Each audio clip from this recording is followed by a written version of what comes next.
سي فوتو فيديو هذا حسن. راه كدور سي نورمال دونك سي بون.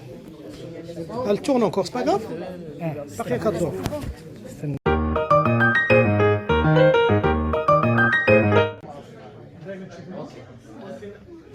Okay, fine.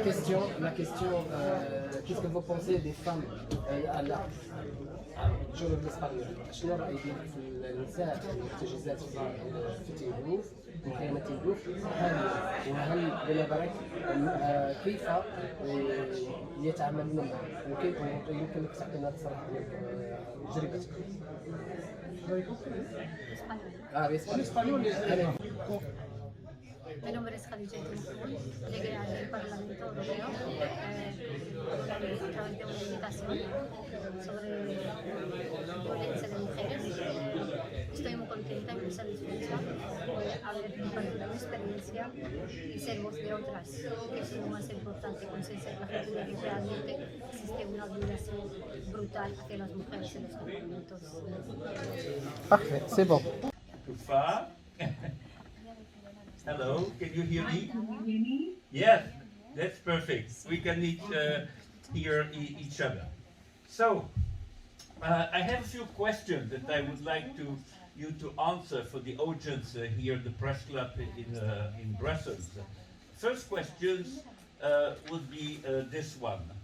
Could you start by explaining us what were your relations with President Yahya Jammeh from December 14, when you became that Miss in Gambia, you won the beauty competition, and 2015 when you fled to Senegal. The floor is yours.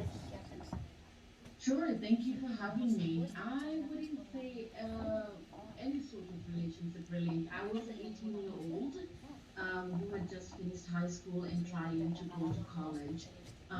But because, when you grow up in a dictatorship, as young people, I mean, Jammeh has been president my whole life. He's the only president you see on TV. He is the only face that has been praised. We did not grow up with a democracy. So within my setup as a young woman, seeing the same face who tells you the rules, tells us what to do, what not to do, was the norm. And he was seen as this giant religious and fatherly figure, as he would portray himself. So that's all I knew. Really, I had never voted. There wasn't like an active political scene for a young teenager to understand the dynamics. There wasn't an active opposition movement to know that, oh, we can actually counteract this man. We can have political discussions from different sides of the aisle. That was not my reality. So he was just Jammeh. He was a mystical figure, untouchable, the man who, when he rolls down the street to go from one corner to the other, everything stops. The road stops. Everybody moves away from the roads. He was this mighty figure. So I never thought I would come in contact with someone like that. It was far from the reach of a young girl growing up in a middle-class family. So when I finished school, like a lot of young people looking for scholarships and opportunities out of the country, Gambia has one university and only one college.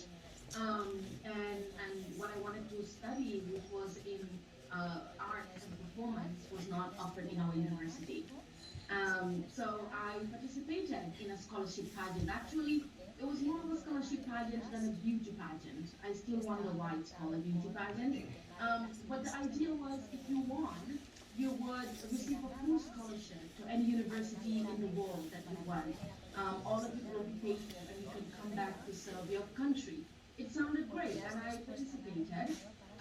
And because of this, I did come in close proximity to the State House, which is where Jammeh lived and operated from, where his office is. It's like the White House. And we had to meet him as a team, all of the winners of different categories. And as the winner, I had to come to events all of a sudden. My life changed drastically. I am representing young women and girls as a winner of a scholarship pageant. And I was supposed to work on a project, and working on this project was supposed to be funded by the president's office, and therefore I started receiving phone calls, of course, the pickups, the odd hours. your social environment react? How did your family and your social environment react when they knew about your situation, or did they know? And that is the bigger question. No, they did not. You know, it's not a set of where you have the luxury of knowing stuff like that. At that early age, I was left with this huge burden of just being violated by the most powerful man in my country. I was disoriented, but I also understood the power dynamics. My mother has been a teacher for most of her life. And you know, she's a struggling mother, and we're trying to figure things out. It was in a situation where I could walk into a police station and say, "Hello, guess what? The man, the president, the guard raped me." I couldn't go to my mother because I also understood how fierce my mother was. She wasn't going to let it go. She was not going to ignore this. And I talked a lot about my mother in a book that I just published sometime last year because I was trying to paint a picture of, you know, my resistance or knowing my worth or saying no did not come out of thin air. You know, it is generations of African black women resisting within the confines of what society could give them, within intense patriarchy, within polygamous settings, you know. So I also knew my mother would die, but she would not keep quiet. And in order to protect my mother and my young siblings who were like 5, 6, and 7, I knew telling her wouldn't do anything. She can't beat him. She can't take him to court. She can't even talk about it. She's going to lose her job. She's going to get accused of theft and thrown in jail.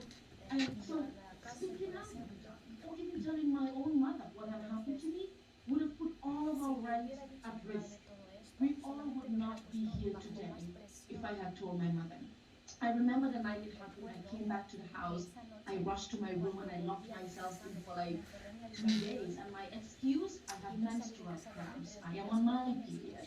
Just so my mother would not see me in a position and a situation where she could see or tell that something had happened.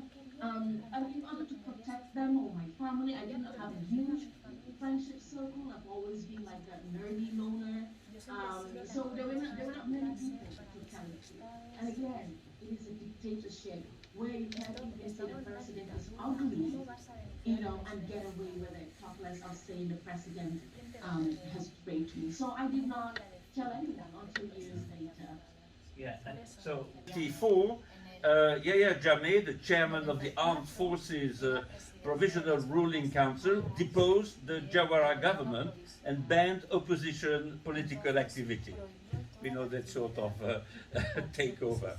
At the time of the coup, he was just 29 years old, and he ruled over Gambia for over 20 years, abusing his presidential power in many ways. December 2015, during a political rally, he declared the Gambia as an Islamic Republic. 2016, he was defeated in the presidential elections, won by Adama Barrow.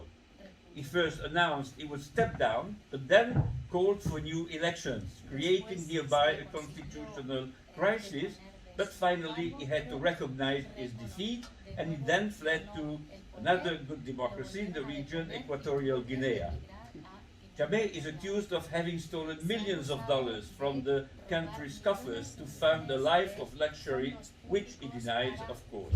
After leaving his office, his assets were frozen by many countries, and he went into exile into that neighboring country. In addition to charges of corruption, human rights violations, he is also accused of having raped quite a number of young women, which he denies as well. But there is an excellent report by Human Rights Watch about the rape issues of that former president, as he's now in another country. And now I will say... Really focus on the project and what it was meant to be. This is a man who told me to focus on my education. He told me I was a strong and powerful woman and that I could come back and serve my country in any capacity. But also a man who got to a point and he has gotten away with almost anything. He's a man who always got whatever he wanted. He was a god figure. So when he told me, a naive 18-year-old, from nowhere, I want to marry you, I, not understanding that he has murdered and tortured people, I thought I could just say, oh no, I'm not ready for marriage. You know, I want to go to college. I just finished high school.